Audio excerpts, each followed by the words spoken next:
And it was hard to get up in the morning because I just didn't want to face the day. Um, it basically got to the point where I decided I had to switch something up because the way I was living was just not sustainable. It was really bad for my body.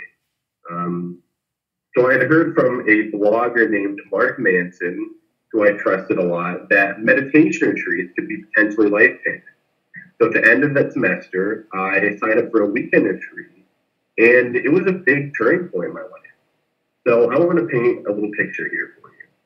Imagine, it's a snowy day up on this mountainous area, very silent, and I'm just raking these leaves out of the gutter alongside a road. We had been instructed to do mindful work, and they had explicitly said, don't worry about how much work you get done. Just focus on being present. And if you need to take breaks, by all means, do that. And so I found myself taking one of these mindful breaks, and all of a sudden, this train of thought hit me. Like, Zach, you're so lazy. Look at the other people working. You're just sitting there not doing anything. What's wrong with you? And then what? You can't even work for a few hours just raking things. Like what's your problem? It's always like this. Earlier on the retreat when we were eating, I was younger male. Most of the retreatants were a little bit older, and a little bit lighter than me. And so I was getting seconds, and I found that same voice of self judgment popping up, saying, like, "You're so fat. You're such a slob. What's wrong with you?" Um, And I realized at that moment when I was raking, because we had been explicitly instructed to be mindful and to take breaks, I realized that my thoughts were not necessarily true. My thoughts were not necessarily useful, and they didn't necessarily have my best interests in mind. Um, and my thoughts weren't me. And so after that retreat, I went on 5 more retreats over the last 2 years, meditated pretty consistently, and I took some classes on like the neuroscience meditation and how it works. Um, and the reason that I kept meditating for that time was because on any given day, I noticed that my emotional experience of life was just so much better if I had meditated. I was more grateful, more focused, more present in my relationships. I mean, the healthiest, relationship I had with my girlfriend came about directly because of the work I did myself with meditation. Um, more honest with myself, more aware of my emotions, all these benefits that I wouldn't have expected. So that's what I continue to do to this day. And I'm very happy to say that my anxiety is pretty much under control. I still feel anxiety at times, but now I'm not afraid of it. I have tools to deal with anxiety, and overall, I don't feel anxious as nearly as often as I used to. Which, if you're a busy mom, if you're an entrepreneur, things are going to go crazy a lot of the time. Schedules are going to be destroyed. And so I think it's a useful tool if you're in those categories. And I'd just like to pause here for a second. And if you feel comfortable, we're not recording this call purposely just so everyone can feel comfortable sharing if they'd like to. I'd be really interested just to hear maybe one reason why you decided to show up for this call and learn more about meditation. Yeah, so if you'd like to raise your hand or unmute yourself, I guess Letitia has a process in place. That'd be perfect. Yeah, anybody can feel free to unmute yourself if you want to chat, or you can turn on your video. Letitia, it's Bethany. I know for me, I'm always trying to learn more about meditation so that I do it better. Because I go through spurts where I'm really good at it. With guided meditations, I'm really good.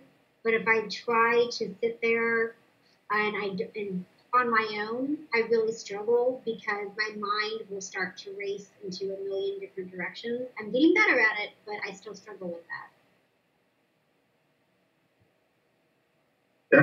Definitely. I really appreciate you sharing that. And that's something I've noticed as well, that group meditations and guided meditations are much easier than sitting on your own. And I do have, obviously your experience. I have some ways you might be able to make that a little more consistent, and maybe some new styles of meditation that have been useful for me in my experience when my mind's just going a million miles a minute. So thank you for that.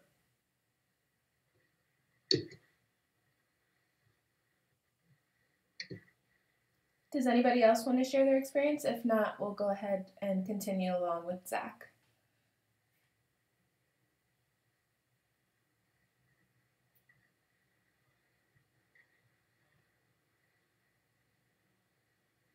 Okay, I think you're good to go, Zach. Perfect. Obviously, no pressure, and we'll just continue. So I just want to say a little bit about science of meditation and some myths. Although obviously you all are educated on meditation, I'd just like to address them really quickly. So meditation is really it has a lot of scientific research behind it. And so that, for your scientific-minded folk, a meta-analysis or a study of a large sample of studies found that meditation was very effective at treating anxiety and depression, and also moderately effective at some other things like physical pain. But for anxiety, depression, and a general emotional health, it's a very effective tool in literature. And kind of a cool way that it works, the meditation literally rewires your brain. I'll give you one example. There is a part of your brain called the amygdala, and I'm generalizing here, but it's a part of your brain that's really active in the fight or flight response when you're going crazy, you're in traffic, you're feeling anxious, your heart's beating. And they found that meditators actually had smaller amygdalas than non-meditators after a period of practice. And there's additional findings, such as some parts of your prefrontal cortex being thicker in meditators, and that's where some of your executive, willpower, decision-making comes from. So there's some really interesting things there. And with that backing, and since it's been around for thousands of years, in religion, it's kind of seeing a new popularity now. And one myth I'd like to address about meditation, I'm from the Midwest. There's a lot of very conservative people here who are Catholic and they've been born and raised.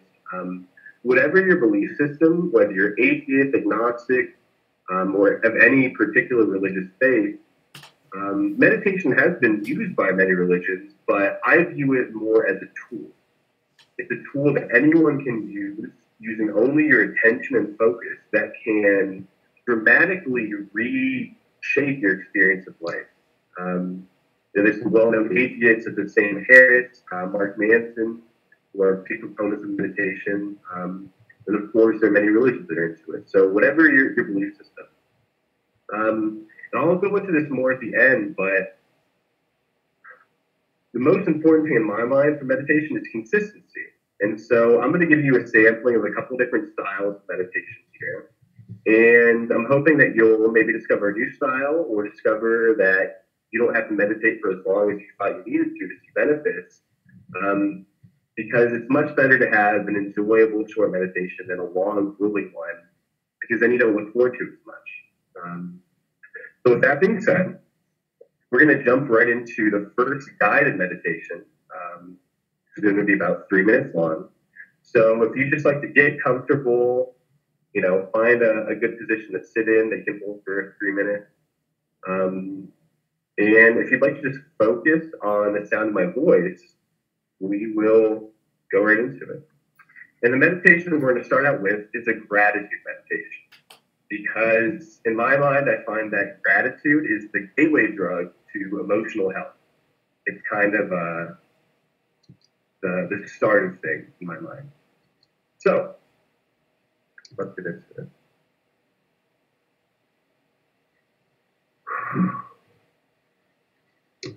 The reason gratitude is such a powerful emotion is because it brings our attention to all the beautiful and wonderful things we have every day that we forget to be thankful for. And when we're feeling anxious because we feel like we don't have enough money, we haven't gotten enough things done, or we're not as good of a person as we should be, whatever that means in your mind, gratitude can bring to mind all the things we already have, all the great things we've already done, and all the good traits we already possess. When we have that mind of gratitude, it can act as a fuel, a positive motivation to go out and achieve more and be more simply by appreciating what's already present. I'd like you to bring your mind just one simple, everyday thing that you could feel thankful for. Whether that's, a lover, a friend, a member of your family, simply their presence. Whether that's the ability to have a warm bed, sleeping at night, be safe. Whether that's access to clean drinking water, hot food 2 to 3 times a day, warm, clean clothes. Any of these things, they're so wonderful that many humans don't have. People have to feel guilty about how we can honor these gifts and be appreciative of them. And when we realize all these wonderful things that we already have, it just changes everything. For example, maybe we're feeling like I didn't get enough work done today. That's one perspective. Another way to look at it, we could say, well, I'm really grateful that I have the time and space to work on my own business, or to be a mother, or to be a wife, be a friend. And I'm really glad that I have this opportunity to learn and to move forward. We can say, I'm so grateful just for the warm sun outside, or I'm so grateful for the snow or the rain. We can choose to be grateful for anything. So I'd like you to just take 15 seconds or so and think about something that you can genuinely feel thankful for.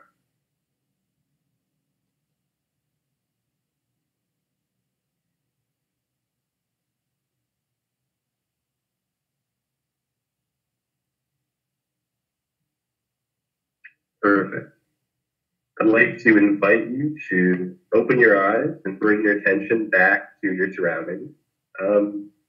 And obviously, there's no pressure, but if you would like to share your experience, or if you had a question to ask, I would greatly welcome both of those.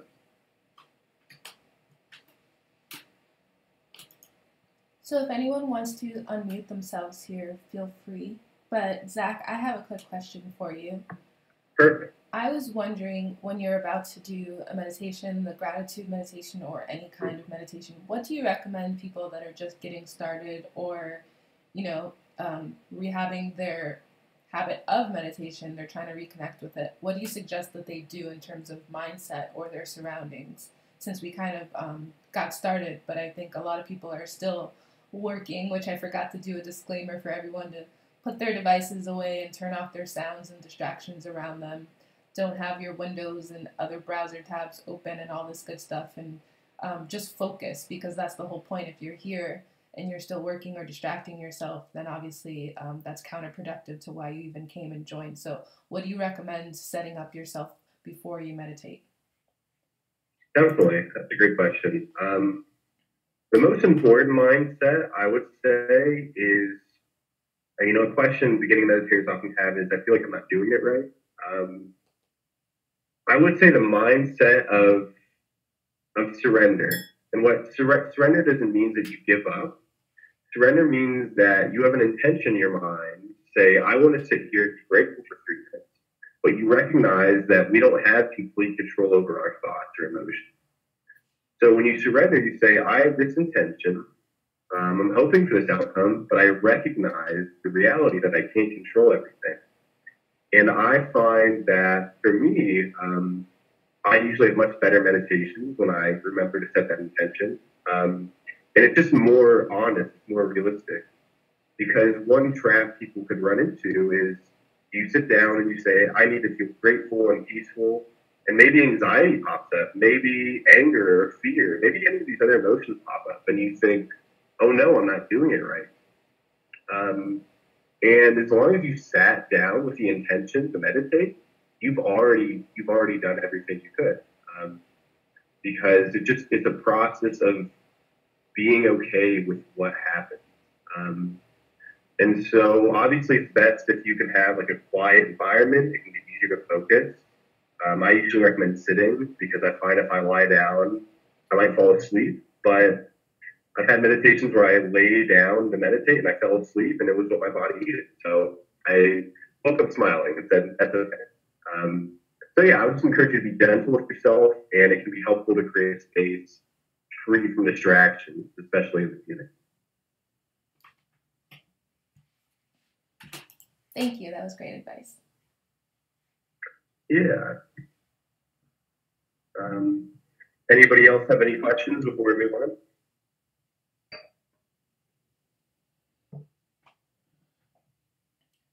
Bethany has a question in the chat box. Perfect. I'll put it like this, Bethany.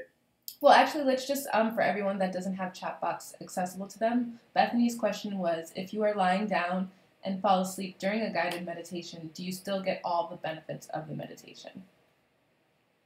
Yeah, that's a great question. And Letitia, can you mute yourself for 1 second? I'm just getting a little feedback.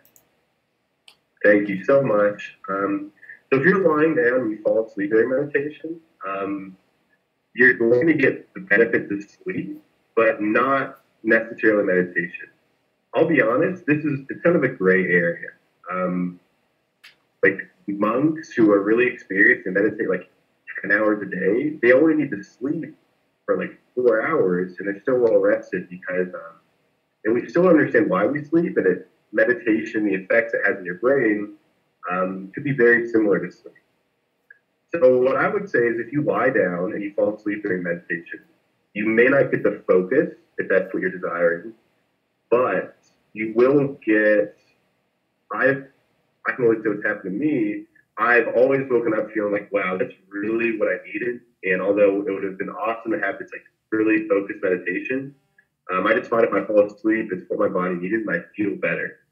Over time, you may find that if that happens too frequently, it could be a sign that you just need a little bit more sleep, or it could be maybe for your individual personality that sitting would be better for you.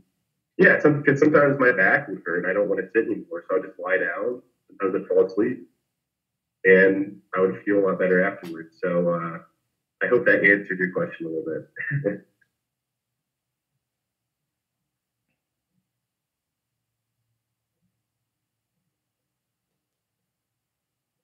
Perfect. Does anybody else have a question? Mm-hmm.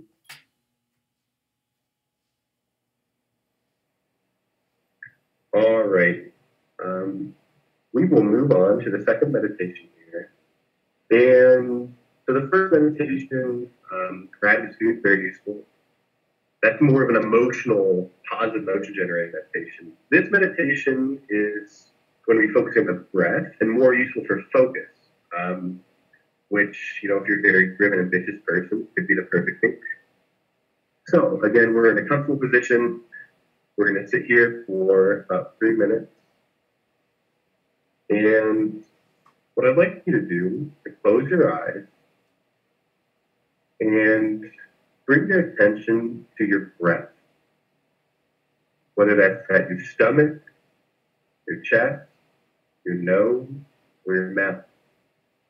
Wherever you can notice the breath going in and out as you naturally inhale and exhale. There's no right way to breathe. Your breath doesn't need to be deep. It doesn't need to be shallow. There's no need to control the breath here. Or just watch it. Something that can be very helpful is to mentally say inhale as the breath comes in. Exhale as it goes out. Or even more simply, you could say in, out. As we bring our attention to the breath, this does two things. One, it sharpens our focus. We notice that our attention drifts away from the breath to our thoughts or environment, and that's perfectly fine. We just bring our attention back to the breath. And over time, we'll find that our ability to focus grows and expands. Focusing on the breath also has another benefit because it reminds us that we are living creatures and that things are constantly changing in our life. When we really delve into the breath and we really focus, we find that each breath is slightly different in how long it lasts, how shallow or deep it is. And we can use that perspective almost of a child, that everything is fresh, everything is new, and apply that mindset to our business, to our most mundane activities in our everyday life. And the world can seem much more exciting than it previously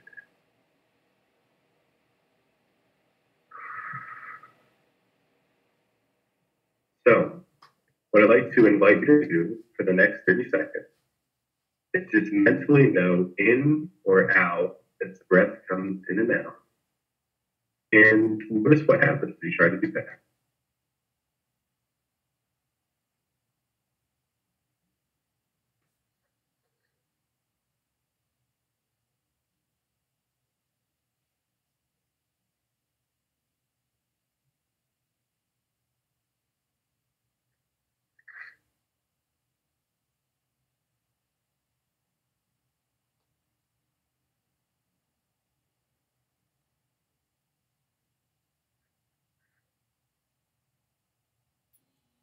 And now I'd like you to, I invite you to open your eyes and bring back your attention to your surroundings. And again, if anyone has any sort of questions or comments, good, bad, or simply neutral, I would love to hear them.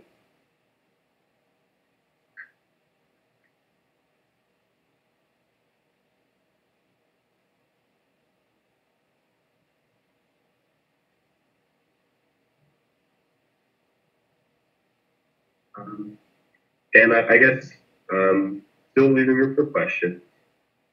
If anyone's interested, there are 2 more meditations. There's a final round of meditation I could give you, where I would give you instructions for 2 different meditations, one being kind of a mantra, the other being an awareness meditation. And if you'd like to choose one of those to do, we can do so. Or if you'd simply like to go straight into questions and into how you can build a meditation habit more easily, more practically in a hectic lifestyle, we can go straight into that as well. I think I'm going to go ahead and vote on behalf of the group for the encore meditations because I think mantras are a good idea, especially for people on the call that do yoga as well. And also we have a couple of ladies that just messaged and said that they're running home to get on. So if we can save some time for them to hop on and then they can enjoy at least these last 2 and have something that they can do at home for themselves. Definitely. So I'm going to switch it up and we'll save those meditations. Bethany says, focusing on the breath helps my mind not wander. That's so true, Bethany.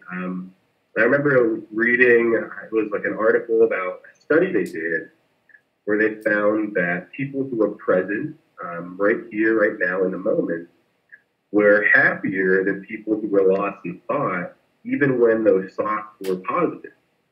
And I can only speak for myself, but I find, maybe you've had this experience where you're sitting with a friend or someone and they're on their phone or they're really preoccupied. And they're physically there, but you can tell, like, mentally they're checked out. And I found that focusing on the breath and being present with what's going on right here, right now, being checked in, has done more for my relationships and business goals than anything else. Because let's say you're in a sales call, which I've been doing, your ability to listen to someone and their needs and accurately reflect those needs back to them, that's a really valuable skill. That's a competitive advantage. Alternatively, if you're with your husband, with a kid, with a friend, your ability to be there for them and listen, people really notice when you're listening, and being a good listener is a skill that is really developed by meditation, because you're being silent and you're paying attention, which is the commonality between listening and meditation. And let's just this can we can go either way here. I've kind of three different things we could do. I could talk about the eating meditation, like shower meditation. I could talk about how to make meditation a habit, or we could do the encore meditation, just in whatever order you think that'd be best. I think let's start with the ones that people can implement right away, which is, those mundane daily tasks that most of us do, that we can, as soon as we get off this call, we're empowered with that information and we can go ahead and do that. So the ones that we can do in the shower, or like you said, cooking, and then go ahead with the other two that maybe might work more for like an entrepreneur. Perfect. So meditation can be sitting, but the quality we're developing, there's like calm and peace and also mindfulness, being present.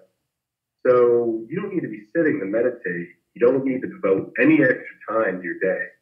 You can just simply meditate. And I've had a client that did this. I said, hey, maybe you could sit for 2 minutes and use meditation. And she found that hard. And instead of saying like, hey, you need to try harder, which is ridiculous, I said, hey, you're eating lunch every day. Let's do like a 3-minute eating meditation. And I think that everyone has to eat. And eating is something, we do so frequently. It's a really good place to start. So basically, all you would do is set a timer for 2 to 3 minutes. And I have some guided eating meditations you can access if you'd like. And you're just going to bring your attention to the experience of eating. So I'm going to pretend that this watch is a fork, and you're just going to pay attention to your hand moving through the air, the texture of the food as it hits your mouth. What does the food taste like? What does it smell like? What is it? You're just using your senses to draw yourself into the present moment and really chewing slowly and thoughtfully, saying like, oh, okay, what is this experience like? And as you're eating, you can think of how lucky we are to be able to eat, how much time and effort was required by rain and sun and farmers and machines and equipment. Yeah, Allie says, I'm going to try this with coffee. There's this like Zen saying, like the whole universe is in a cup of tea. So for coffee or tea, you can definitely do this. It's just savoring, every sip, every bite. And I think this is such a useful thing if you're finding it difficult to sit with meditation, because you're already doing these activities, just doing them in a different way. So attention is required, but not time. And also, it makes the activities more enjoyable. I mean, I love eating food, and I love the taste of food. I love coffee. And so when I'm really dialed into that experience, I get more out of 1 cup of coffee than I might out of 2, just like tugging. And again, just start with 2 to 3 minutes. I've done like 30-minute eating meditation, and that can be like a lot of effort.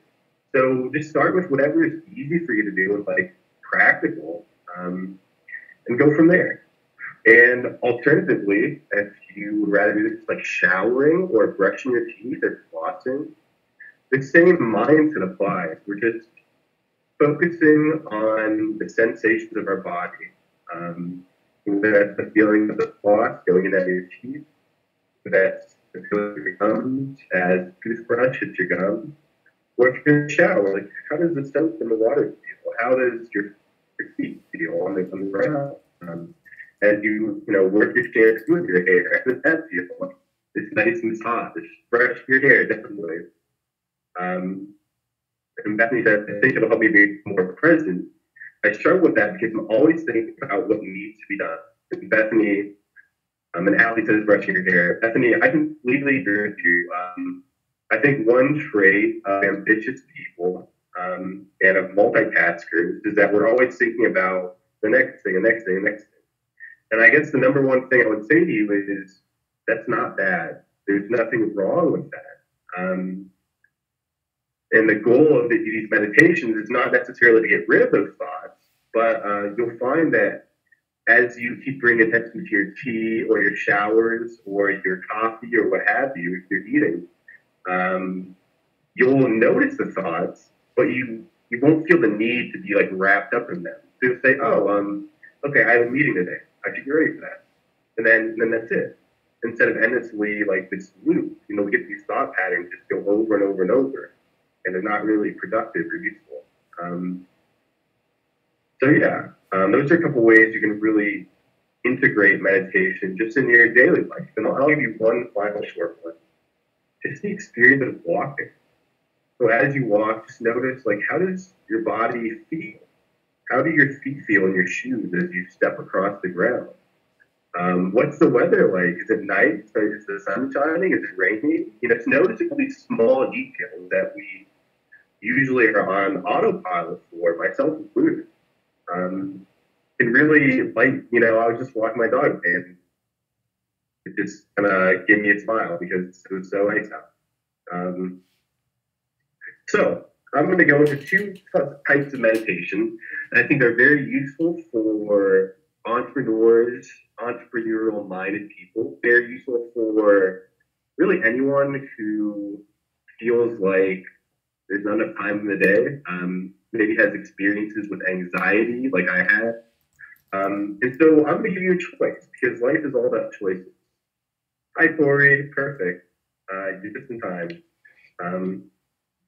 So there's two choices here. One is a mantra or loving kindness meditation, and the other is an awareness meditation. I'm going to give you some short instructions for both of them. So the mantra meditation or loving kindness, all we're going to be doing is using specific words and phrases as tools to generate positive emotion.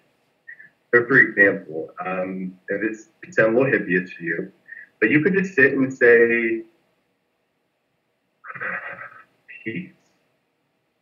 And as I say that, as I've been practicing, I feel this like wave, like almost like when you get tingles on your spine or chills, but it's like a positive relaxation. I feel like it goes through my body. You could say peace. You could say the phrase, I am safe. I am enough. I am okay.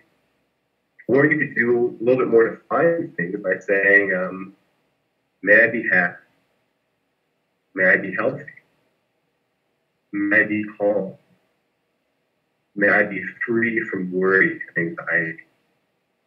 The exact words are not important. What's important is that they resonate with you and that you can try to access this positive emotion, right? You're genuinely wishing yourself these things. And you might even find if it's hard to wish these positive things for yourself, start with a loved one. Start with whatever object is easy for you to send good emotion towards. And at the beginning, it may feel mechanical or awkward, but this practice, more than anything else, for like the first year of my meditation, I didn't do the breath. I didn't do really anything else. It's really changed my life. So yeah, that's the mantra meditation. The second type I'd like to invite you to experiment with is awareness meditation. And all we're doing with this, kind of similarly like eating and walking, of your body, the sense of touch. So how do your hips feel in a chair? How do your feet feel on the ground? How does your spine feel up against the chair? How do your hands feel on your lap or on the table? What's the sound of your heartbeat like? What's the sound of your breath like? You can even look around the room, and sometimes I do this. Just look at all these objects and all the details of how the light plays across them that you may not have noticed before. So I'm going to briefly summarize. You can either do a mantra meditation where you repeat phrases that benefit you emotionally, such as may I be healthy, may I be calm, or even just saying the word peace or kindness or love. Or alternatively, you could do an awareness meditation where you bring your attention to the sights and sounds and sensations of touch that you're experiencing in the moment. So I'm going to go ahead and set a 3-minute timer. And I'd invite you to just choose whatever form of meditation you feel like you want to in this moment. Starting now.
We're halfway there. Okay.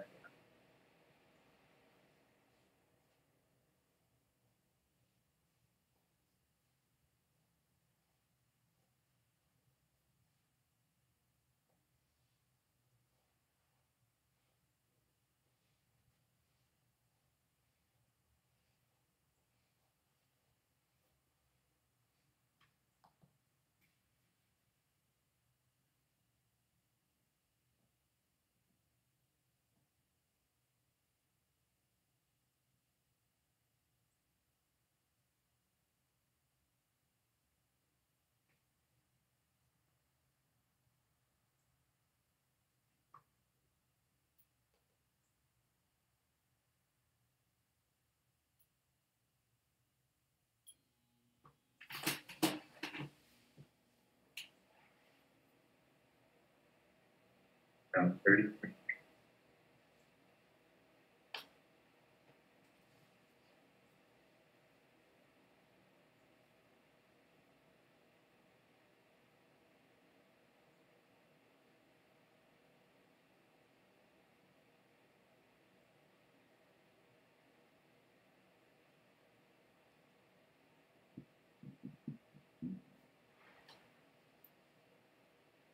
Now, I'd like to invite you to bring your attention back to your surroundings and to open your eyes. And again, if anyone has any questions or any comments, just like to share their experience with either of those meditations, I would definitely welcome that. I would love to hear if anybody wants to share either by unmuting yourself or in the chat box which one of the meditations that you chose. So I noticed that Ali says that she loved the idea of repeating "May I be healthy," so that was kind of a good love and kindness affirmation. Did anybody choose one in particular that they did just now that they want to share? Bethany says she did the mantra. Bethany, do you want to unmute yourself if you're not busy doing something else? Let us know which mantra you chose and how it felt. I just repeated, I am love and I accept love. And I've been working a lot on just kind of self-love and self-confidence lately, and I find that really helps. So that was nice to be able to incorporate that. That's perfect, Bethany. Yeah. I think self love is probably the greatest source of emotional resilience you could have, because it's so life affirming. It's gentle, it's forgiving. Um, Looking at ourselves from this perspective that we are all flawed, we're all human, and rather than, I've been very judgmental of myself in the past, and rather than, saying, "Oh, you're terrible," um, it's just a much more empowering emotion and mindset. Perfect, Allie. We would love to hear from you as well, even with the baby.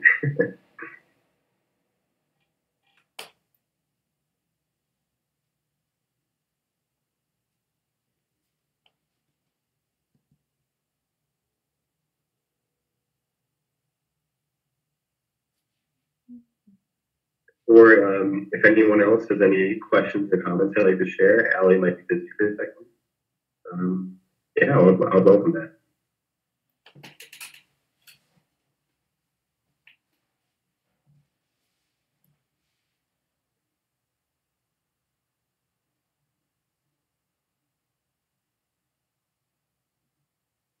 Corey says, I was focused on sensations around me. I tried for peace, but I'm at work and it's not really peaceful around me. Yeah, I think Corey highlighted a really important thing here. I have heard people say, like, oh, you have to do the same meditation every day and, like, you have to stick with it.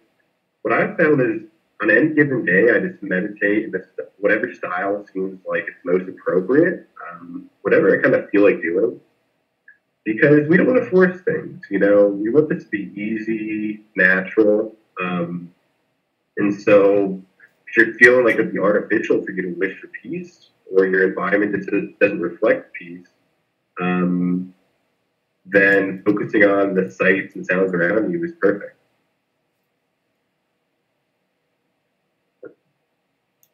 So I'm going to go ahead and do a little roundup before we move on to the questions and answers. I realize we also have some people that are on mobile that don't have access to the chat or video or anything.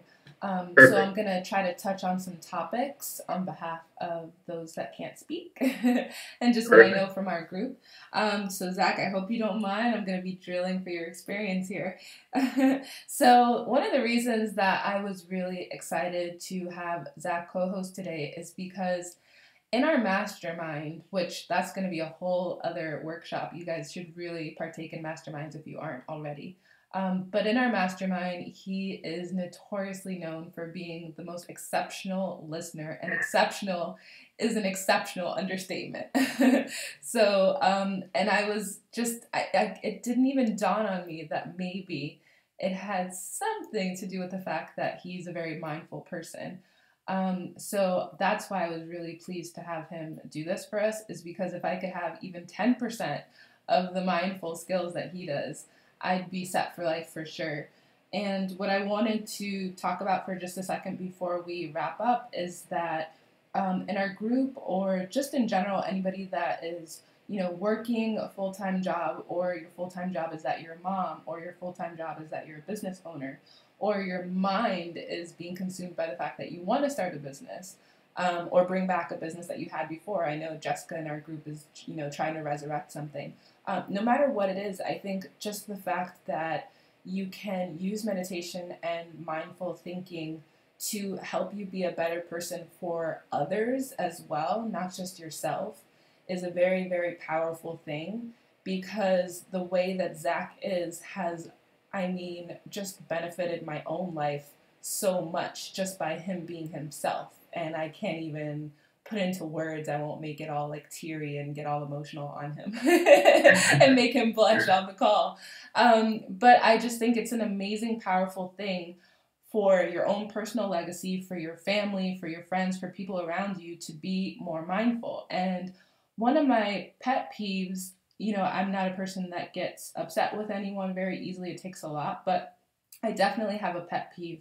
And being a host of Facebook groups now, I think you can tell, when I post certain things, that if you don't want to contribute and be mindful in a group or community environment, then there's no point in joining a community. And that goes for everything. That's just not Facebook groups. That's if you're going to decide to be a mom, a wife, a sister, a daughter. I mean, some of them we don't have choices, but if you're going to be actively participating in these roles, or you're in a church group or a book club, or you invite someone on a friend date or a meeting and you're not mindful, it's you're leaving your own legacy. That's how people are going to know you. And of course, I wouldn't just go up to someone and say, I'm not going to become your friend because I know this about you. That's not how people interact with each other.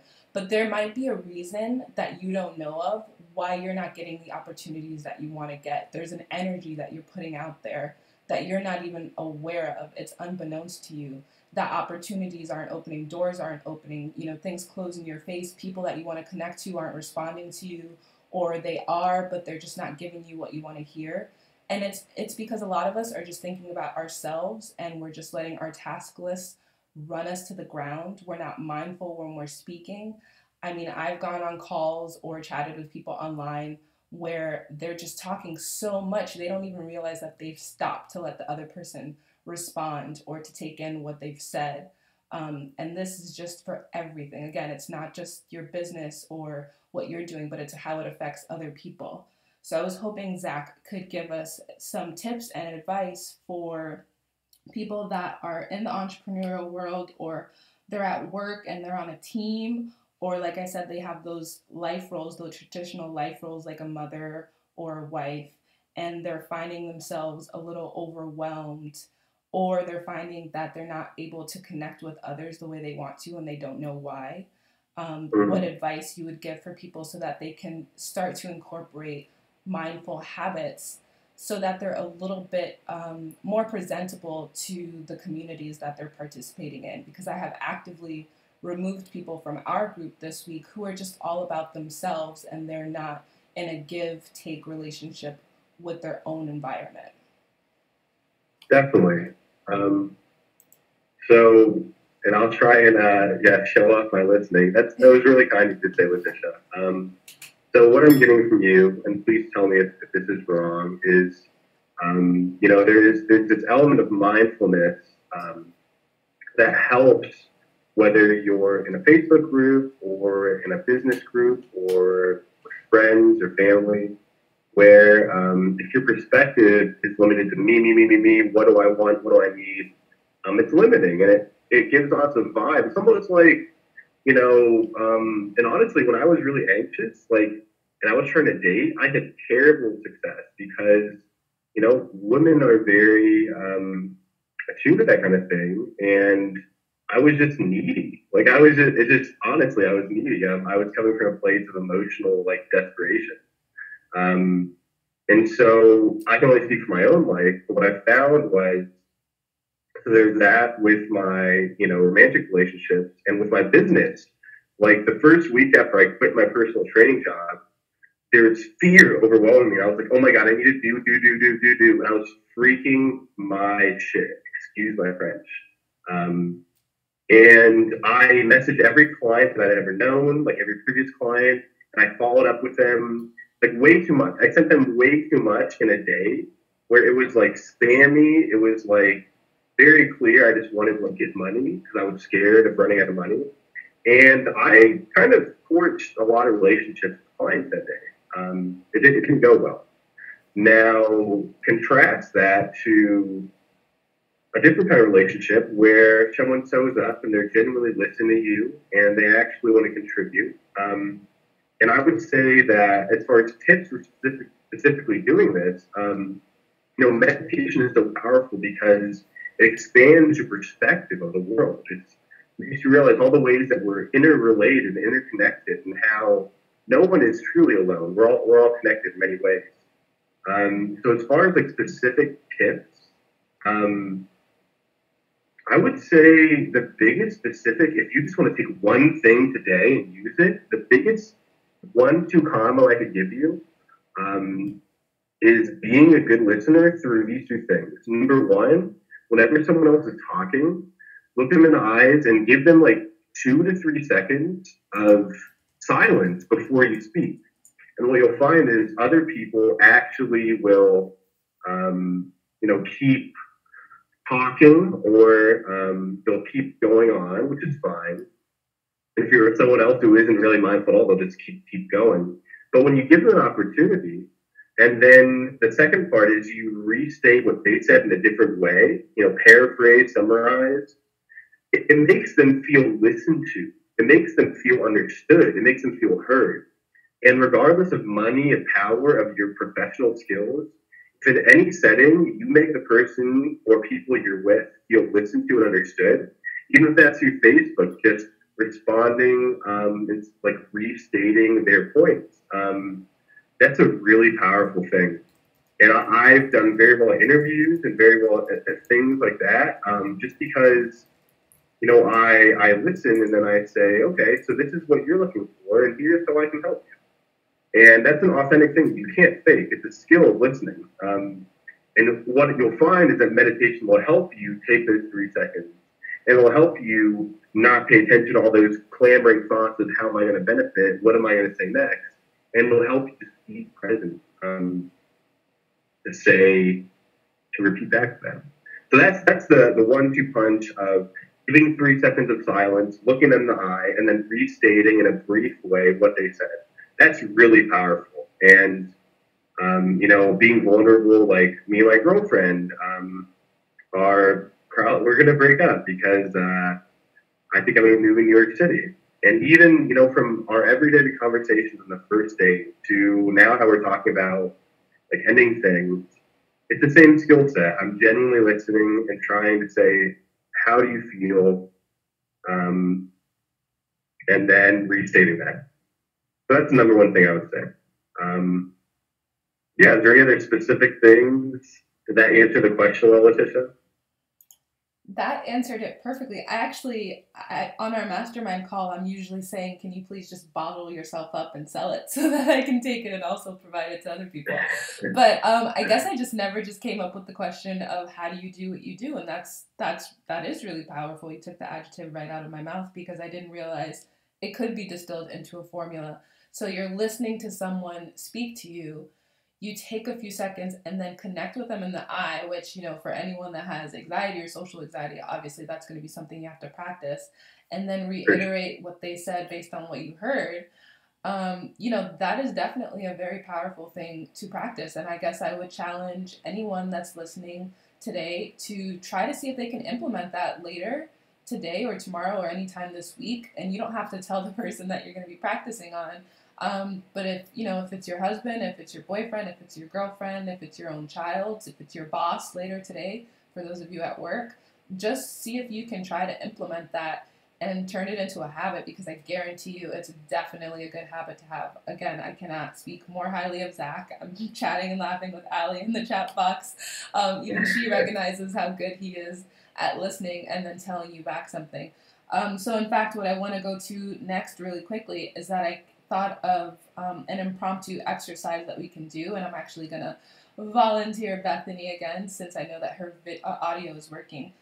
What I wanted to do, I'll go first so Bethany can see what the exercise will be, is that I'm just literally going to rant. I'll just make up a little rant or of some frustration or something, and I want to practice the exercise for you guys to hear how I will say something and it will seem so discombobulated in my own mind.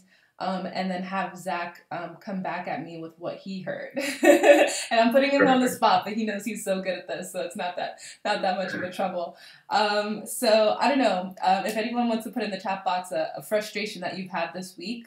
I'm really good at this from drama school. I can totally improvise. So if you just want to type in the chat box a common frustration. Hi, hello. Welcome to the call. Hey. Hi. We're doing an exercise right now, so if you can mute yourself, that'd be great. And then we're going to do questions and answers in a little second. Okay, no worries. I'll mute myself. Thank you. Okay. I love hearing everybody's accent when we first get on a call. So if no one has a suggestion for me, Allie, Bethany, anybody want to type in the chat box, I'll make something up. And for Medicine, she just joined, or anybody else, I think someone else just joined for her as well. We're going to just practice exercise. I'm going to do a little mini rant, And then we're practicing how mindfully you can listen and try to reiterate what you heard based on that conversation, and Zach is going to be the listener. Okay, so Bethany is waiting for people to get back to you on stuff. She's waiting for 3 quotes for manufacturing. Actually, I did notice she posted that this week in the group as well. Okay, so Allie agrees. I was actually going to do pricing because I know that was a huge issue last week, but that's a good one. And since I've been in the manufacturing world, I can easily feel Bethany on that pain there. Okay, so Zach, you ready? I'm ready. All right, here we go. Okay, so, hey Zach, you know, I know that we have this mastermind today, but I am just flipping the hell out because I sent a quote request like a month ago almost now for 3 different products that I want to have manufactured. 2 of them domestically, 1 internationally. I've got so many orders pending. The investors also aren't getting back to me, so everything's coming out of my own pocket. My boyfriend's flipping out. I feel like we're going to lose our apartment. I don't know what to do, but if these people don't get back to me, I literally might die. Like, I'm pulling out all my hair. I'm just, every second, my palms are sweaty. I'm pacing everywhere. You know, I don't know what to do. I'm making myself look so unprofessional because me waiting on other people means that I can't get back to my clients who want their orders fulfilled, or the stores. I'm just, I don't know what to do, and I don't know where to go to ask for help. I'm reading every article. I have 30 browser tabs open, but it's just like, what do you do when you're relying on other people? I cannot physically make these products myself. I don't know. I'm so stressed out. I know you have nothing to do with the manufacturing industry, but I'm so sorry. I was wondering actually if we can reschedule our mastermind because I just don't even have the brain capacity to talk to you right now. And I know you had so much good news to tell me, but you know, can we reschedule? I'm sorry to flake out on you like this, but I'm just having a horrible, horrible day. Me. Okay, that's the end of my rant. Well, the first thing I would say is there's no need to be sorry.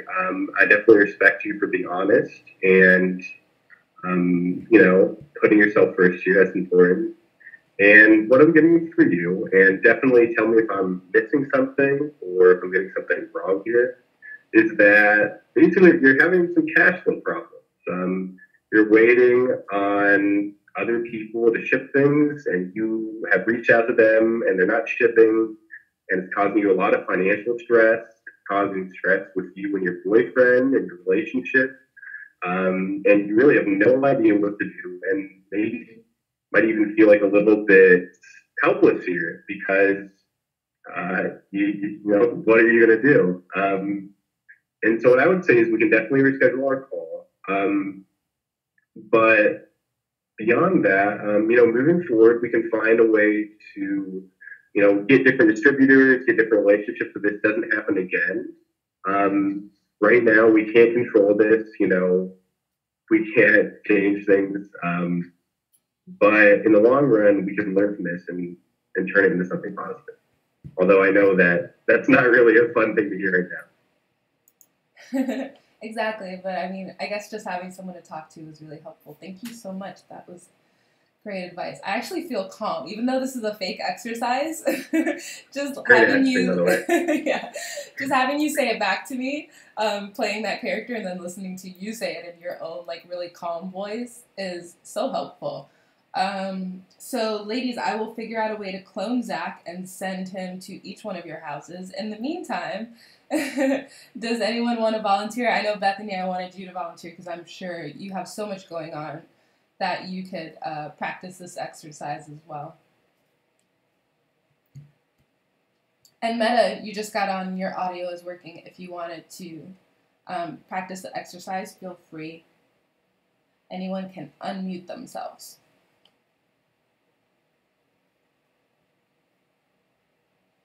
Yeah, so would they just be, Letitia, would you be saying, like, would they be saying something and then you'd be repeating it? Or how would, Yeah, or vice versa. I mean, I feel like everybody knows themselves well enough, so...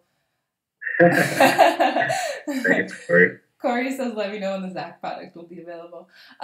So if anyone is a better listener and they feel like, you know, they rather be the person that can listen and regurgitate, or if you feel like vice versa, you want to work on hearing, then I mean, or be the one speaking, then I can go and play the character again. So, whose audio is working? Meta, do you want to unmute yourself, or Bethany, do you want to unmute yourself, and we can do one more practice exercise with that.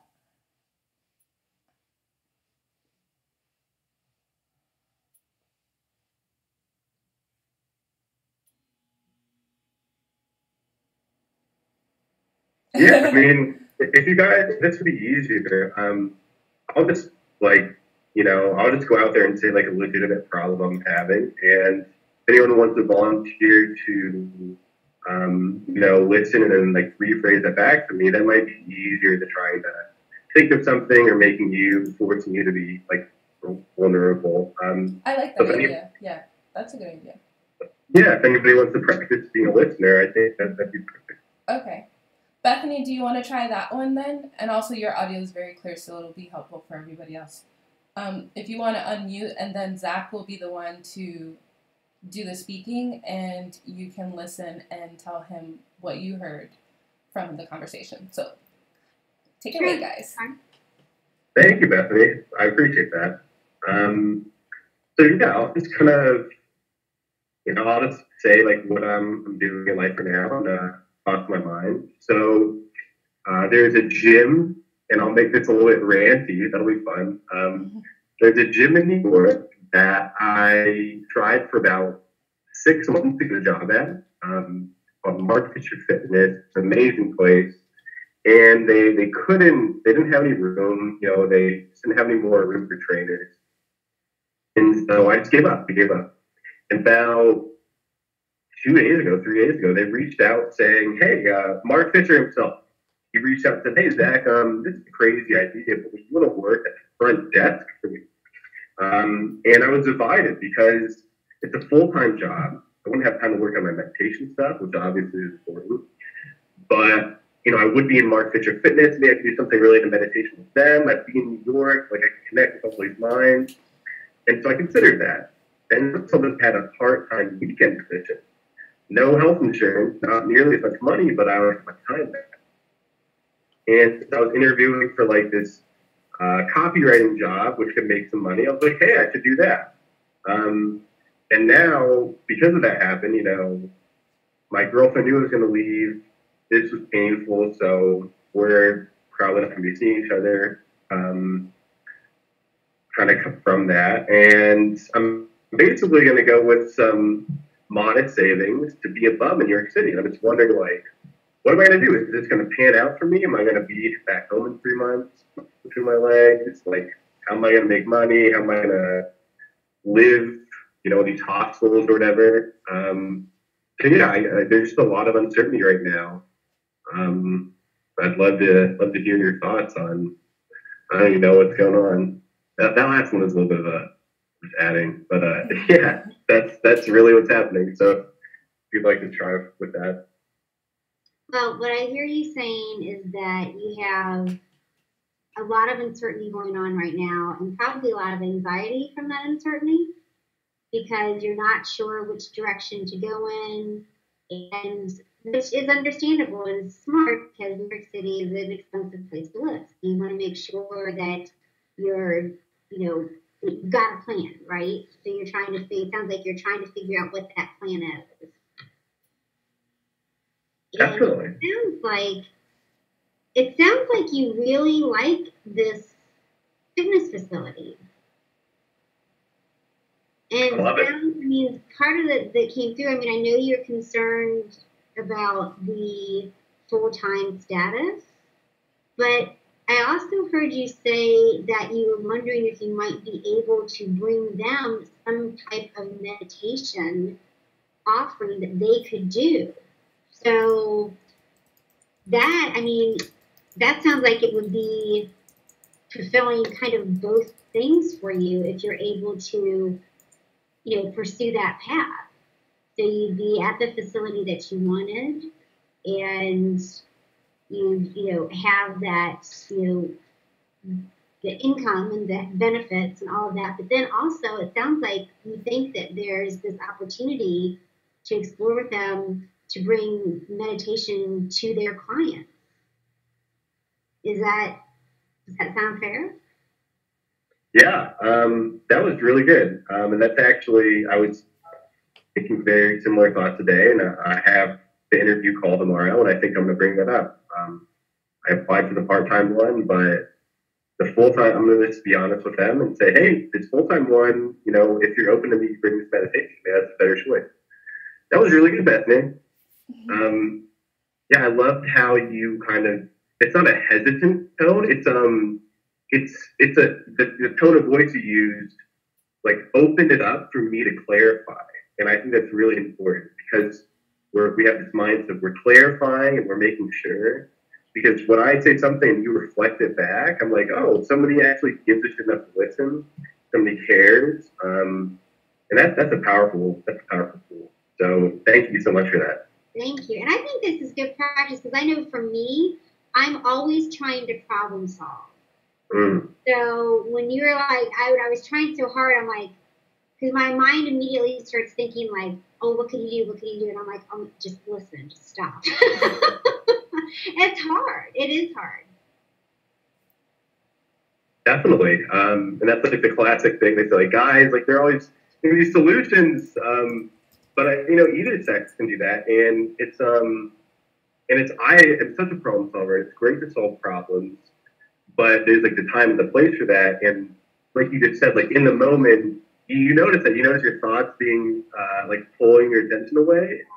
Even when Letitia was talking, like my dog was scratching outside or something, and I noticed that. And then what meditation helps you do is it helps you bring yourself back to what's being said and stay there for longer, even in the midst of a lot of distractions.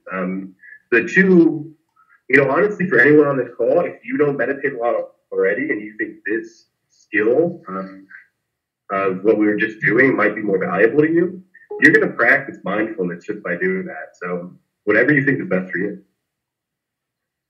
That was awesome. I like how you speak with your hands, Zach, because I was trying to come up with the words to say, like, when you were speaking, and I just put this in the chat box for Bethany, that she did such a great job because I felt like my thoughts were just being pulled away from me, and you said it verbatim, but using your hands, it was like, I feel sometimes like I'm a puppet, and I'm sure others can relate, because I didn't even hear the part where you said that you would bring the meditation concept to them in New York, and she heard that.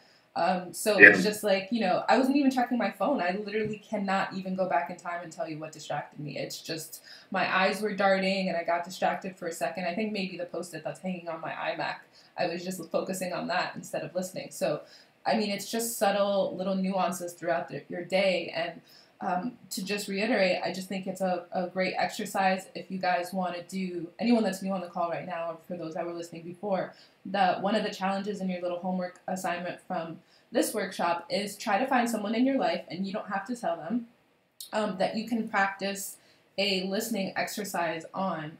And whether it's your boss or your significant other or your sister or your mom or the next person that you call on the phone, your bestie, just listen to them in a different way and try to be more mindful. You don't have to go into it thinking about meditation like we do today where you're, shutting off all the noise or distractions. You're probably going to find yourself in your natural environment with a lot of distractions. But in that moment, challenge yourself to listen to them. Take a few seconds if you're in person and look them in the eye and reiterate what you heard, like Zach said, if you're in person. And if not, if it's over the phone or through Facebook or, text messaging, just pause, try to take in what you just heard and send it back to them before you start talking again about what you want to talk about. And it'd be great if in the Facebook event page, or we'll create a way that we can share our experience from this challenge and see how it went for everybody. But besides that, this exercise that we just did, I think it's a great thing to try to do once a week. Besides just what we consider meditation to be, as a country, we kind of see it as like this, oh, I got to get really zen, I got to light a candle, I got to say a prayer. No, there's different ways, and it's about mindfulness as well. So one more thing I'll ask of Zach, just on the topic of, people in business or, people that have a lot of ambitions, even if you have a day job, there's probably other things that you want to be doing. I just want to ask him for, talk about mindset for just a second before we go into the questions and answers, because I really want to drill home the concept of mindset and what state are you in when you do every action. So before, for anyone that missed out in the beginning, we were talking about those mundane tasks. So eating, taking a shower, doing the laundry. Some of us really enjoy that stuff. You know, Michelle was saying she likes to do the laundry while her husband really likes to do the cooking. For me, I'm the same way. I love the smell. I will purposely get the best smelling detergent so that I can really enjoy that task. And the same thing with mopping. I find it very therapeutic and I find it very meditative. But for other actions, every action that you do, maybe you could even create a list for yourself. Things that you know you repeat. You know you're going to go on Facebook every day. You know you email every day. You know you're doing this and that. Zach, what are kind of like some mindset tips that people can be cognizant of when they're doing these certain little repetitive actions? And one example I have is, since a lot of us are in Facebook groups, and I was joking with Jessica this week, came across a woman that was in almost 200 Facebook groups, and I was like, how do you even do that? So obviously that's not a mindful thing, right? To join 200 Facebook groups as one person, clearly you're just mindlessly browsing through groups and clicking on every single one. There's no way that you're in there every day in every group. But the self-promotion thing is a big thing right now online and in blogging. So when people, you know, see the opportunity to post on a Facebook group roundup where you can promote your latest product or your latest sale, you know, those are the groups that I have actively cleaned out of my group list. I no longer stay a part of those groups where they have that, because I just feel like people are not there to be mindful of what's going on in the group and a give-take relationship. They're just there to promote. And there's a newsletter I'm going to be working on, hopefully, that won't offend anyone. But I think the self-promotion thing, Bethany made a great point, actually, is that it comes from a lot of fear. I mean, if we were to sit down in a kumbaya group with everybody and ask, you know, why do you do such heavy-handed self-promotion every day of the week in all these online communities, people might be having cash flow problems, like Zach said, or you just might be fearful, or you just quit your job and you have no idea what's the next step. So there might be a lot of actual psychological reasons behind the reason that we self-promote. But I would love for Zach to give us some tips to like really be cognizant of every little action that we do. Why are we doing this? So we started on Tuesdays, the share yourself, self-promote your blog for the week. And, you know, I had to make the rules, like make sure that you're not just posting it mindlessly and then going on to your next task. Did you see the post that came before you, and did you comment on that blog? You would be surprised what opportunities are waiting for you if you actively engage with what's going on in front of you. Because there was a post that almost changed one of the group members' life because it was speaking directly to her. And I had to go back and remind her, just like I did this week, hey, you know, did you go and look at everybody else's post and comment before you just left her link? And she's like, oh, sorry, no, you know, I didn't. I was so busy. And I was like, you know, that's not the best excuse. See if you can. And she was so happy she did, because the next day I saw this huge, long post that she did thanking the blogger for commenting her link and how it really changed her relationship with her husband the next day, because she finally had a little bit of motivation to have a conversation she's been waiting to have, you know. So you just never know. Or it could be that you find someone new to join your team, which happened for me. I read something and I found someone that I wanted to hire, and I literally hired them in 5 hours of reading that blog post. Or it could be you that gets a client. So Zach, I'll hand it over to you. Just little tips about mindset and thinking, okay, what's the goal of this action? Why am I doing it? Again, just to kind of clarify, so whether it's the mundane tasks of like laundry or dishes, or it's something like self-promotion, you know, with Facebook groups or in other avenues, you're saying, what are some mindset tips we can use to be more mindful in this moment? So I guess there's 2 things I would say here. One would be, and this is something you can use in almost any activity. One would be ask yourself, why am I doing that? I use this a lot in weight loss coaching. Like, why do you want to lose weight? So, for example, with self-promotion, you say, why am I promoting myself in this way? And you'll find that if you can be emotionally honest with yourself, which is a skill, you know, it's hard to do. Then a lot of times that's connected to fear. Like, I'm just mindlessly putting out or fear. So if you can examine that and not judge it, just say, okay, what if I chose like a different way? That can be really useful for just bringing some awareness and clarity to your intention. And another more like pragmatic, not more pragmatic, more like strategic mindset I'd like to give you is that in my short time on this earth, I've seen that when it's not even necessarily that you have to like give first, but when you have the mindset of viewing other people, and it's hard enough in a Facebook because they're just images and words, they're not a living, breathing person in front of you. But if you can just think about them as real people and really visualize that, and imagine how would I treat this person if they're sitting right in front of me and I just type it to them, or if we're all in the same room. That brings kind of an immediacy to your actions. That brings awareness to like the actual cause and effects that you can have.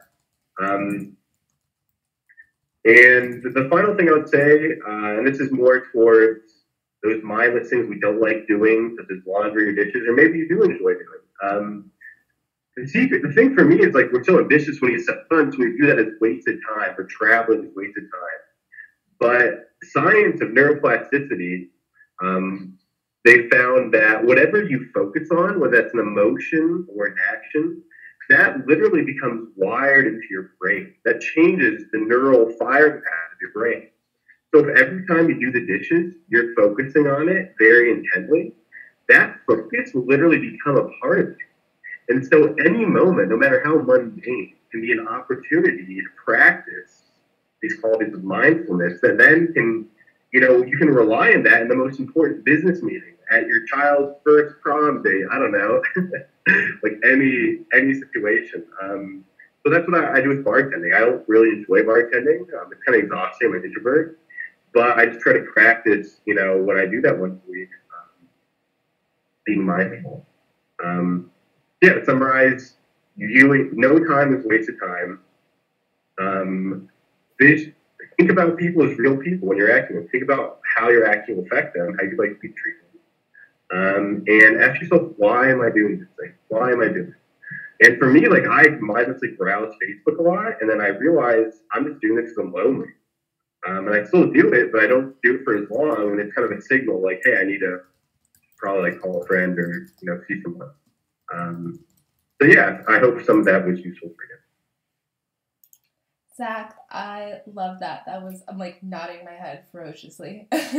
I'll invite everybody to feel free to unmute yourself. At this point, we'll go ahead and segue into the questions and answers. But Zach, I definitely want to say thank you for those tips. I never really thought of that. That's such a great concept, is to, especially for Facebook groups or email or texting, things that involve the screen and you're not in person with someone, visualizing them as if they're really there with you is such a good barrier to entry for a lot of the craziness that we do repetitively. So imagine if you were part of 12 or 100 Facebook groups, and every single time you posted, you were imagining that you're responding to that person that posted before you. So if it was one of those weekly roundups and they're inviting you to self-promote, that you are actively visualizing each person that commented before you posted your own link. Like that's a lot of, mental capacity. Or if it's just you going into a group and wanting to share your latest blog post, or that you're having a sale, or asking for feedback on your logo or your packaging, that you're imagining the people that are group members there with you in a boardroom, in a meeting, in a conference room, and they're going to respond to you. How would you phrase it? How would you want the feedback to come to you, to be received? So I think that's a fantastic tip. Thank you, Zach. And also, the reason that you brought up that a lot of us do all of this aimless stuff sometimes is that we're lonely. And I think, speaking for myself, and the reason why we founded Solo Girl Squad, which I hope a lot of you are familiar with that we're launching, is that, even though we might have a Rolodex on our phone, our contact list that says, 300 people, 1,300 people for some of us, or a Facebook friend list says 100 or 1,000 people, that it doesn't necessarily mean that those are all people that we connect with or we would call up that moment that we feel we want someone to chat to. And so instead we open up a bunch of browser tabs and we just start scrolling and we start reading and we start posting, and if someone asked us what we just did in the last hour, we wouldn't be able to say it back. The same way that I wasn't able to say back to Zach what distracted me while he was talking to Bethany. So those are two fantastic tips. I would love to have that in like some kind of guide or some PDF or something later. But we'll go ahead and do questions and answers. I think a few people fell off because they had to run to some meetings, but whoever's still left, if you want to type in the chat box any questions, or feel free, anyone, to unmute yourself, we'll open it up. I'll go ahead and start with Corey, even though Bethany was really helpful and mentioned an app for her to use. But Corey was asking, she said, apologies she came in late, but do you have suggestions for meditation when you don't have much free time for yourself when it's quiet? So Zach, if you want to go ahead and start with that one. Yeah, definitely. Early on with meditation, it may be easier if you're, I guess it depends. So like a view we often have meditation is that it's silence, there's no thoughts, there's silence outside, it's just blissful silence. And I really have a different point of view. I view meditation as more of it's like a state of mind where it's this mental and emotional resilience, where no matter what the circumstances, inside or out, we can remain centered. We can be peaceful in the midst of conflict. So in one way, you can meditate even if you're in the middle of a highway. In another way, that might not be practical at this stage in the game. And so what I'd encourage you to do, if you don't have a lot of quiet time, would just be to, you might have missed it, you can meditate while you're eating lunch. You can meditate when you're taking a shower, when you're drinking coffee and tea. Meditation is just this word we use to describe all these practices. And the commonalities we are using our attention as a tool to change our experience of life. And so if you're showering, paying attention to the soap feels in your hair, the soap on your skin, the water, if you're eating, how does that food taste? Just genuinely bring your attention to what's going on right now. And you'll find that even if you don't have any additional time, even if you're just paying attention to your footsteps, you walk to work, even if it's just, walking to the bathroom, that can be all you need. Don't discount these 1 or 2 minute things, because it starts out with 2 minutes, and that 2 minutes is a ripple effect for your whole life. And I can just tell you, like, you do 2 minutes and maybe you feel a little more relaxed. What I found is it's almost like your mind is a stream of like thoughts and emotions and everything. And later on, that 2 minutes of mindfulness might pop up again when you least expect it. And maybe it's like a bad situation, and mindfulness will have come and almost save you without you thinking about it. So I'd encourage you to think of any small ways you can be attentive to your surroundings. It's almost like you're planting seeds that are going to bear fruit and like positively benefit yourself. And you're just saying, hey, to yourself, like, here you go. Yeah. Let's see if we have any other questions here. How you best tune things out. And so if you're literally just trying to tune things out, I would say don't. I would say accept the noise. If you're having a lot of anxiety and you're meditating, say, okay, that's there. I'm acknowledging the reality. Because you'll find that the more you try to avoid things, whether that's pain or anxiety or discomfort, the more they get magnified. So when you're scared of anxiety becomes this massive monster. When you look anxiety in the eye and say, hey, anxiety, how are you doing today? And anxiety will say, oh, I'm pretty anxious. And you can laugh and be like, oh, well, makes sense. So it's not a matter of being calm or being peaceful as much as it is as being okay with whatever is going on. Because we can't control our thoughts and emotions directly. We can't control the outside. So I hope that was a helpful. It's really so hot. I'm on a call. Does anyone else have any questions they'd like to unmute themselves for or type in the chat box?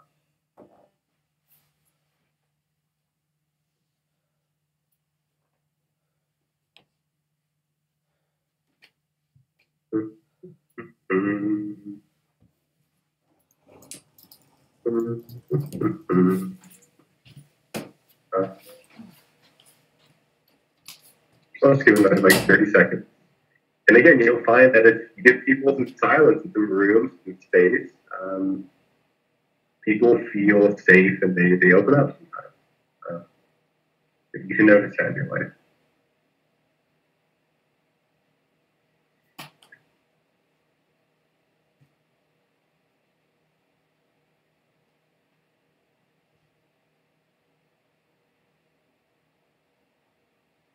Oh, and Letitia had a question here. Do you have affirmations when you have a day job or are busy most of the day and only have like one day a month to even consider self-care? I want to hesitate from giving a generic prescription because with these phrases or affirmations, ultimately where the rubber meets the road is how does it make you feel in the moment. So I can give you some suggestions, but I encourage you to have this mindset of experimenting and seeing what works for you because we're all different. So affirmations for a day job, and you don't have much time to consider self-care, you could say, I am important and my body and mind deserve to be treated with respect and care, and I deserve to be healthy and happy. So often I think we feel guilty about taking time for self-care when we think we should be working. We Americans have this work mentality. And I remember when I started getting 8 or 9 hours of sleep, I would feel guilty about it in the morning. Oh, I should be working. What am I doing? So I think sometimes it comes back to this worthiness. And no matter who you are or what you've done in the past or anything about you, we're all living things and we all deserve dignity and respect and be treated well. So I found for me, I used to have very low self-esteem and I could lead to treating myself very badly, like almost self-punishment. And I found that viewing myself not as just Zach, but as just another human being. And how would I treat a friend I really cared about if I was in their body? Okay, I'd try to get a lot of sleep and eat well. That kind of perspective can be useful. So yeah, thinking I'm worthy of self-care. I'm okay no matter what happens with this job. This job is not me. This job is not my identity. Experiment with those sort of things, and those might be useful. Thank you, Zach. And then I have a question from V. She's on mobile, I believe. So I'll go ahead and read her question, but it's pretty much going to be about our wrap up anyhow. She says, thank you for inviting us to the session. I wonder if you will have something that summarizes or reminds us of the exercises to practice for ourselves. My memory is horrible, and while I'd love to practice some wonderful exercises and the tips you gave, that Zach gave, I'm pretty sure I will not remember what to do. So we were actually going to mention that as part of our wrap up, but I would love to know, Zach, if you could offer the group, and especially for people that missed out because they're on different time zones, because you have some international fans that wanted to join you today, if you can provide a PDF, and then just go ahead and let us know how to connect with you and let us know about your Facebook group and your amazing newsletter that you started and your month of mindfulness challenge. Perfect. Yeah, I can definitely make a short PDF just kind of briefly summarizing actions you can take in the meditations. And also, so I just launched a Facebook group where I'm going to be uploading guided meditations every day of this month. There's already 4 of them up there. And there's also an email list where if you just prefer those to your email inbox, you can get those. Yeah, I can definitely produce that PDF. And as far as the specific links, I'll just give those to all of you right now. So this is the link that I'm putting right now for the email newsletter. And this next one is the Facebook link for the Facebook group. And if you can only hear me right now and you can't see a chat box, all you have to do is go to the Facebook group. It's called Memento Mori Mindfulness. And I'll post it in our group as well, because they probably will have no idea how to spell it. Yeah, it's a little drawn out. Yeah, the group, I just wanted intention to have a safe place so people can ask questions, not feel dumb, not feel judged, and have access to these tools. And I also have this PDF called the 3 Essential Tools to Beginning or Strengthening a Meditation Practice. And there's like apps and books in there that I've used and recommend, like a 20-day audio course on loving kindness, as well as like where to find retreats, where to find groups. So there's some really helpful stuff in there. I guess the final thing I'd like to say, unless we have, and after that I can open up any more questions or see if we have anything else. The final thing I would say, and I've seen this in weight loss coaching and in personal training, this is kind of about habits. What I've found in my life, the only habits I've stuck to are ones that make me feel better when I do them and that I can learn to enjoy.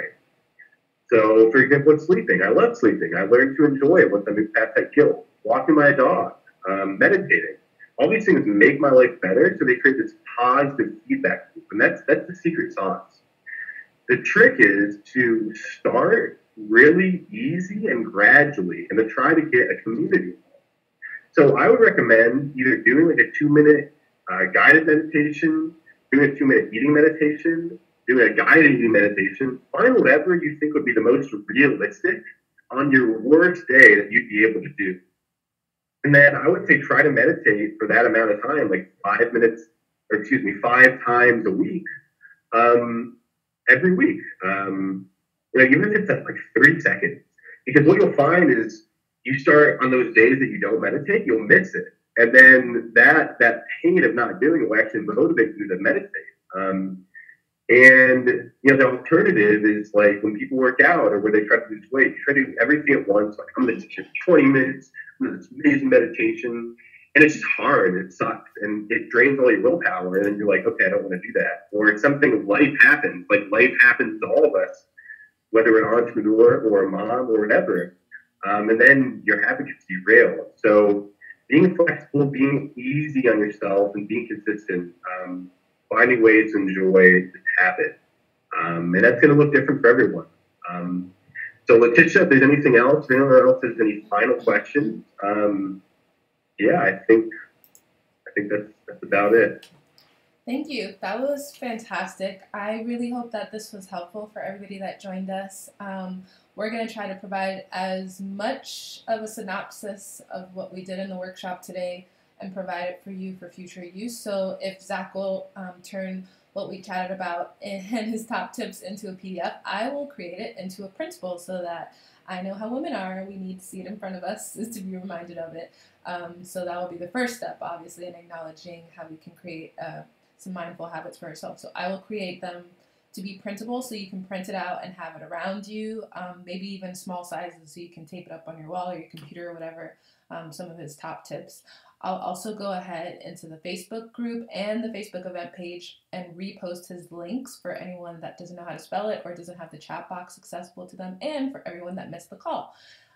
So I will have his newsletter and his Facebook group available. And everybody that knows me, from the moment they first joined my group to the very first call you've ever done with me, I do not promote Facebook groups for no reason. I think I've only promoted like 3 in a year. So I highly recommend following Zach.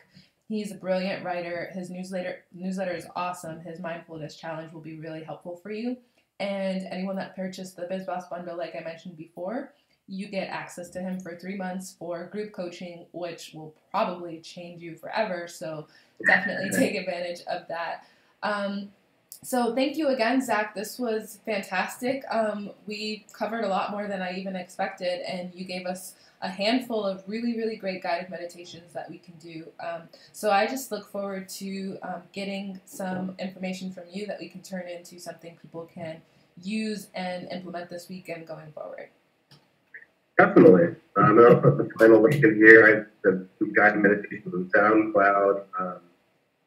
I really just want to thank all of you for coming, all the people that can hear me. I thank them.